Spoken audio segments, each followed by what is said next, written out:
hadir. Saya Tiara. Saya Muhammad Rizkyudin. Kami dari Fakultas Ekonomi dan Bisnis Islam Universitas Islam Negeri Datuk Harama Palu, jurusan Ekonomi Syariah, akan membawakan materi yang berjudul gadai atau ran. Untuk manfaatkan waktu yang ada, kami langsung saja memulai dari materi yang pertama. 1. Pengertian gadai. Menurut bahasa, gadai atau al-ran berarti al-subut dan al-habs yang berarti penetapan atau penahanan.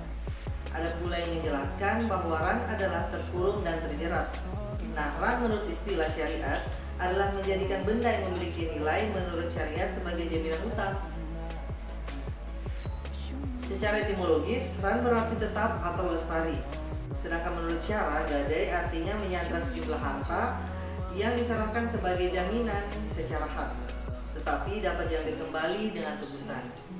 Yang kedua yaitu dasar hukum gadai. Dasar hukum gadai ada dua, ada menurut Al-Quran dan menurut hadis. Menurut Al-Quran terdapat dalam Quran surah Al-Baqarah ayat 283 yang terjemahannya, dan jika kamu dalam perjalanan sedang kamu tidak mendapat seorang penulis, maka hendaklah ada barang jaminan yang dipegang. Tetapi jika sebagian kamu mempercayai sebagian yang lain, hendaklah yang dipercaya itu menunaikan amanatnya atau hutangnya, dan hendaklah dia bertakwa kepada Allah Tuhannya, dan janganlah kamu menyembunyikan kesaksian, karena barang siapa menyembunyikannya sungguh hatinya kotor atau berdosa. Allah Maha mengetahui apa yang kamu kerjakan. Dan yang kedua yaitu hadis. Al-hadis diriwayatkan oleh Ahmad, Bukhari, Nasai dan Ibnu Majah dari Anas radhiyallahu anhu. Ia berkata, Rasulullah SAW merundukkan baju besi kepada seorang Yahudi di Madinah ketika beliau memotongkan gandum dari seorang Yahudi. Hadis ini dapat kita pahami bahwa agama Islam tidak membeda-bedakan antara orang muslim dan orang non-muslim dalam bidang muamalah. Maka setiap muslim tetap wajib membayar hutangnya sekalipun kepada non-muslim, seperti itu. Materi yang ketiga yaitu rukun dan syarat gadai. Nah, untuk rukun dan syarat gadai sendiri ada beberapa. Yang pertama, akad ijab dan kabul. Seperti seorang yang berkata, misalkan aku gadaikan mejaku ini dengan harga 10.000. Nah, itu yang dinamakan yang ijab. Kemudian yang kedua, akid, yaitu menggadaikan rahin dan yang menerima gadai murtahin. Adapun syaratnya ya pasti harus berakal, tasarruf, yaitu mampu membelanjakan harta. Dalam hal ini memahami persoalan-persoalan yang berkaitan dengan gadai. Rukun dan syarat gadai berikutnya itu barang yang dijadikan jaminan, yaitu bor. Syarat pada benda yang dijadikan jaminan ialah keadaan barang itu tidak rusak sebelum janji utang harus dibayar. Rasulullah bersabda yang artinya setiap barang yang telah diperjualbelikan boleh dijadikan bor atau gadai. Masalah gadai ada 3 macam, yaitu kesaksian, barang gadai, barang tanggungan. Rukun dan syarat yang terakhir yaitu ada utang disyaratkan keadaan utang telah tetap.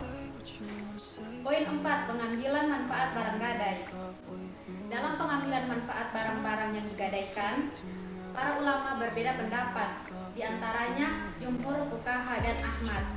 Jumhur Fuqaha bermanfaat bahwa murtain tidak boleh mengambil suatu manfaat barang-barang gadaian tersebut, sekalipun rahim mengizinkannya, karena hal ini termasuk kepada utang yang dapat menarik manfaat, sehingga bila dimanfaatkan termasuk riba. Rasulullah bersabda yang artinya setiap orang yang menarik manfaat adalah termasuk riba. Riwayat Haris bin Abi Usahma.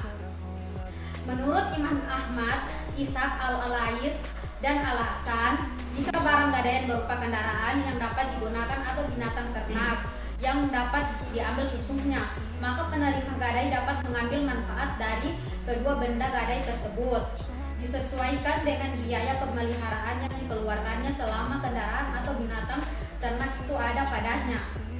Rasulullah bersabda yang artinya binatang tunggangan boleh ditunggangi karena pembiayaan apabila digadaikan.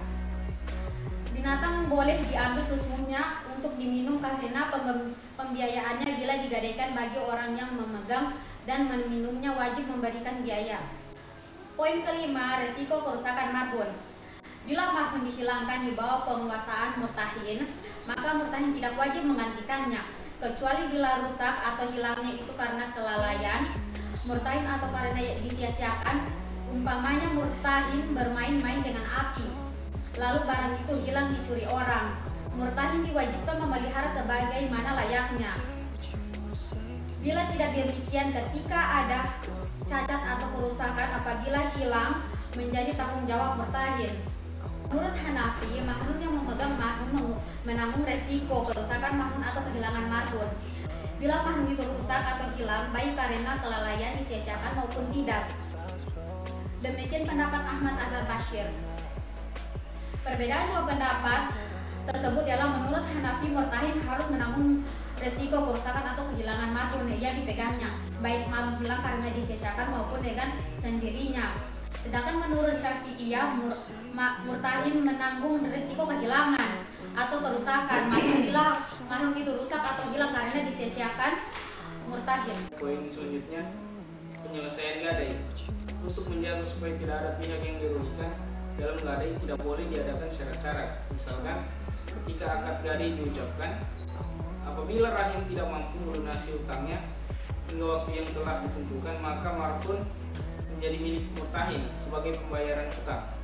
Sebab ada kemungkinan pada waktu pembayaran yang telah ditentukan untuk membayar utang, harga marhun akan lebih kecil daripada utang rahim yang harus dibayar, yang mengakibatkan ruginya pihak murtahin. Sebaliknya, ada kemungkinan juga harga marhun pada waktu pembayaran yang telah ditentukan akan lebih besar jumlahnya daripada utang yang harus dibayar, yang akibatnya akan merugikan pihak lain.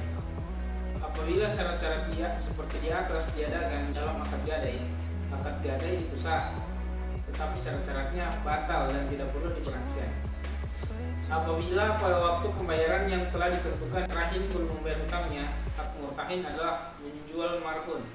Pembelinya boleh murtahin sendiri atau yang lain, tetapi dengan harga yang umum berlaku pada waktu itu dari penjualan marhun tersebut. Hak murtahin hanyalah sebesar piutangnya, dengan akibat apabila harga penjualan marhun lebih besar dari jumlah utang, sisanya dikembalikan kepada rahim. Apabila sebaliknya harga penjualan marhun kurang dari jumlah utang, rahim masih menanggung pembayaran kekurangan. Poin 7, riba dan gadai. Riba akan terjadi dalam gadai apabila dalam akad gadai ditentukan bahwa rahim harus memberikan tambahan kepada murtahin jika membayar utangnya, atau ketika akad gadai ditentukan syarat-syarat, kemudian syarat tersebut dilaksanakan. Bila rahim tidak mampu membayar utangnya hingga pada waktu yang telah ditentukan, kemudian rahim menjual marhun dengan tidak memberikan kelebihan harga marhun kepada rahim, maka di sini juga telah berlaku riba. Baik, itulah materi tentang gadai yang sudah kami paparkan, dan kesimpulannya, dalam Islam semua bentuk kegiatan bermuamalah telah diatur dengan sempurna dalam Al-Quran dan Sunnah Nabi Muhammad SAW, khususnya dengan gadai atau dalam istilah Islam dikenal dengan ran. Gadai adalah bentuk transaksi dalam konteks finansial yang disertai dengan sebuah barang sebagai jaminannya. Kemudian terdapat kesepakatan di dalamnya untuk memulai sebuah kegiatan gadai sampai penebusannya. Demikian materi yang dapat kami sampaikan pada kesempatan video kali ini. Sampai bertemu di video selanjutnya. Assalamualaikum warahmatullahi wabarakatuh. See you.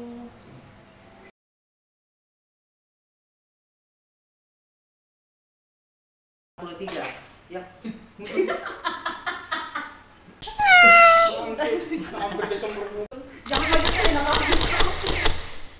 Poin 4, pengambilan barang gadai. Manfaat.